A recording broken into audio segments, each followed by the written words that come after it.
आइए बिना किसी देरी के इस दिलचस्प कहानी में गोता लगाते हैं। हम आज जिस विषय पर चर्चा करने वाले हैं वो सिर्फ जीतने या हारने के बारे में नहीं है। ये कहानी है एक ऐसे खौफनाक इरादे की जो पूरे ब्रह्मांड के संतुलन को अपनी मुट्ठी में कैद करना चाहता था। जी हाँ, द मैड टाइटन थानोस। अक्सर हम सत्ता के भूखे खलनायकों की कहानियां सुनते हैं, लेकिन यहाँ बात सत्ता से बहुत बहुत आगे की थी। ये तो सीधे तौर पर अस्तित्व के नियमों को ही बदल देने की एक बहुत ही खतरनाक ब्रह्मांडीय यात्रा थी, जिसका अंत एक गहरे पश्चाताप पर होता है। मृत्यु, मैं तुम्हें साबित करके दिखाऊंगा कि मैं सबसे शक्तिशाली हूँ। जरा इन शब्दों की गहराई को महसूस कीजिए। ये कोई सड़क छाप गुंडे की धमकी नहीं है। ये इस पूरे महाकाव्य का वो शुरुआती बिंदु है जहां से एक भयानक और अंधकार से भरे संकल्प का जन्म होता है। ये साफ तौर पर हमें बताता है कि थानोस की ये दीवानगी किसी राजनीतिक जीत के लिए नहीं थी, बल्कि ये एक बहुत ही खौफनाक और नाटकीय स्तर का जुनून था। और यहीं से शुरू होती है हमारी कहानी का पहला अध्याय, एक बेहद खतरनाक ब्रह्मांडीय यात्रा, जहां खौफनाक विचार अब असलियत में बदलने लगते हैं और पूरे अस्तित्व के नियम फिर से लिखे जाने के लिए बिल्कुल तैयार हैं। तो सवाल ये है कि उसने ये सब आखिर किया कैसे? उसकी योजना सच कहूं तो किसी खौफनाक मास्टर क्लास जैसी थी। उसका पहला कदम था इन्फिनिटी स्टोन्स को इकट्ठा करना। स्पेस, टाइम और रियलिटी जैसे हर एक स्टोन के पास अपनी खुद की एक अद्वितीय और असीम शक्ति थी। दूसरा कदम था इन सारी शक्तियों को एक साथ मिलाकर खुद के लिए भगवान का दर्जा हासिल करना। और अंत में तीसरा, पूरे ब्रह्मांड की नियति को अपने इशारों पर नचाना। सुनने में ये एक बहुत ही सीधा फॉर्मूला लगता है ना? लेकिन इसके परिणाम कितने विनाशकारी हो सकते हैं, ये हम सब जानते हैं। और यही वो मोड़ है जहां इंसान की मानसिकता में आया एक बदलाव सबसे खतरनाक रूप ले लेता है। अब मैं ही नियति हूं और नियति को कोई रोक नहीं सकता। वो अब खुद को महज एक राजा या विजेता नहीं मान रहा था। मनोविज्ञान की भाषा में इसे गॉड कॉम्प्लेक्स कहा जाता है, यानी जब कोई व्यक्ति खुद को एक ऐसी सर्वशक्तिमान ताकत समझने लगे जिसे कोई नहीं रोक सकता, जो ब्रह्मांड के बनाए हर नियम, हर कानून से बहुत ऊपर उठ चुकी है। अब हम आते हैं कहानी के दूसरे हिस्से पर, द डेवस्टेटिंग स्नैप। ये एक ऐसा पल है जिसका खौफ इस पूरी यात्रा के दौरान लगातार बना हुआ था। ये उस भयानक गहरी खामोशी की तरह है जो किसी बहुत बड़े और विनाशकारी तूफान के आने से ठीक पहले महसूस होती है। और फिर आखिरकार वो खौफनाक पल आ ही गया। स्नैप, चुटकी बजती है और 1 सेकंड के भी 1000वें हिस्से में सब कुछ, जी हाँ, सब कुछ बदल जाता है। ये एक ऐसा भयानक झटका था जिसने पूरे ब्रह्मांड को सुन्न कर दिया। कोई चेतावनी नहीं दी गई, कोई आखिरी महायुद्ध नहीं हुआ, बस उंगलियों का एक छोटा सा इशारा और वास्तविकता हमेशा हमेशा के लिए बिखर गई। पूरे 50%, बिना किसी भेदभाव के, बिना किसी कारण के। जरा एक पल के लिए रुककर सोचिए, ब्रह्मांड की आधी आबादी, खरबों जिंदगियां, बस एक ही पल में हवा में राख बनकर उड़ गई। थैनोस की नज़र में शायद ये एक निष्पक्ष संतुलन था, लेकिन असल में ये एक अत्यंत क्रूर कदम था।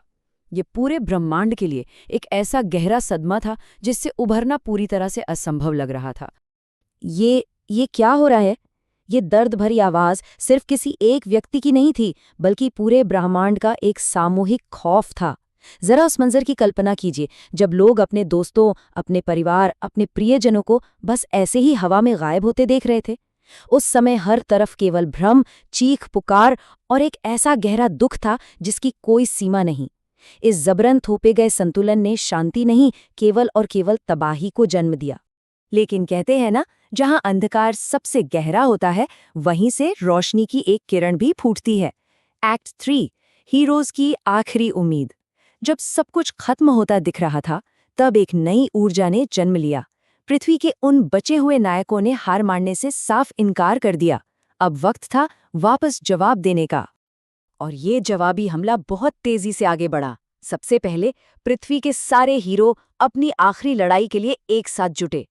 लेकिन जब उन्होंने देखा कि सामने वाला वास्तविकता को ऐसे मोड़ रहा है जैसे वो कोई खिलौना हो, तो इस संघर्ष का पैमाना इतना बड़ा हो गया कि खुद बड़ी बड़ी ब्रह्मांडीय शक्तियों को इस युद्ध में उतरना पड़ा।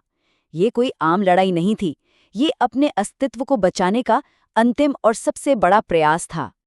तुम सब बस एक भ्रम हो। इन शब्दों से अंदाजा लगाइए कि नायकों के एकजुट हमले भी शुरुआत में उस गॉड कॉम्प्लेक्स के सामने कितने कमजोर और बेबस साबित हुए। थैनोस ने वास्तविकता को इतनी आसानी से मोड़ दिया, ये साबित करते हुए कि एक असीम और अजेय शक्ति से लड़ना कितना असंभव काम है। दुनिया की कोई भी बेहतरीन रणनीति उसके सामने टिकी नहीं पा रही थी। लेकिन यही कहानी एक नया मोड़ लेती है। एक्ट 4, शक्ति का अप्रत्याशित बदलाव। इतिहास गवाह रहा है कि सबसे शक्तिशाली और क्रूर शासकों के पास भी हमेशा अहंकार का एक अंधा बिंदु, एक ब्लाइंड स्पॉट होता है, और यही अहंकार अंततः उन्हें उनके पतन की ओर ले जाता है। जरा इस तुलना को देखिए।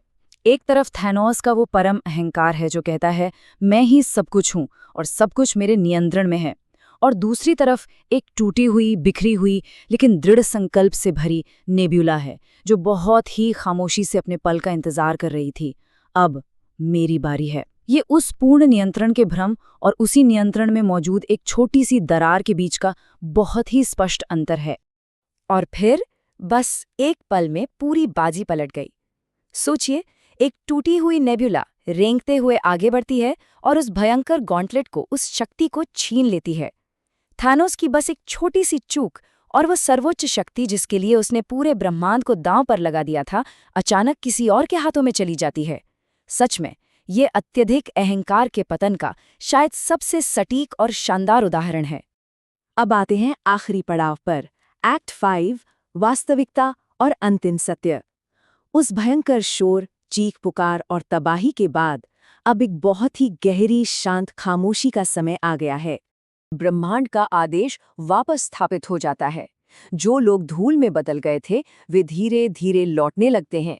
थानोस ने अपनी पूरी जिंदगी लगाकर, अपना सब कुछ दांव पर लगाकर जो कुछ भी हासिल किया था वो सब कुछ पूरी तरह से मिटा दिया जाता है। यहाँ हम सब के लिए एक बहुत बड़ा सबक है कि प्राकृतिक संतुलन हमेशा किसी भी कीमत पर बलपूर्वक थोपे गए नियंत्रण पर हावी हो ही जाता है। और अंततः एक शांत, सुनसान खेत में अकेला थैनोस।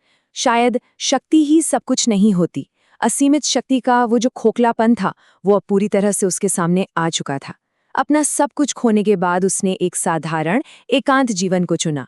ये हमें दिखाता है कि पूर्ण नियंत्रण और असीमित सत्ता की इच्छा का अंत अक्सर सिर्फ और सिर्फ गहरे अकेलेपन में ही होता है। हम आज के इस विश्लेषण को एक बहुत ही गहरे विचार के साथ समाप्त करते हैं। क्या सर्वोच्च शक्ति की चाहत कभी सच में किसी के लिए शांति ला सकती है? थानोस की इस पूरी ब्रह्मांडीय यात्रा ने हमें बहुत करीब से दिखाया कि किसी चीज को पूरी तरह से नियंत्रित करने का जुनून किस हद तक विनाश ला सकता है। ये एक ऐसा सवाल है जो इस कहानी के खत्म होने के बाद भी हमारे और आपके जहन में गूंजता रहेगा। और इसी विचार के साथ हमारा आज का ये विश्लेषण यहीं संपन्न होता है।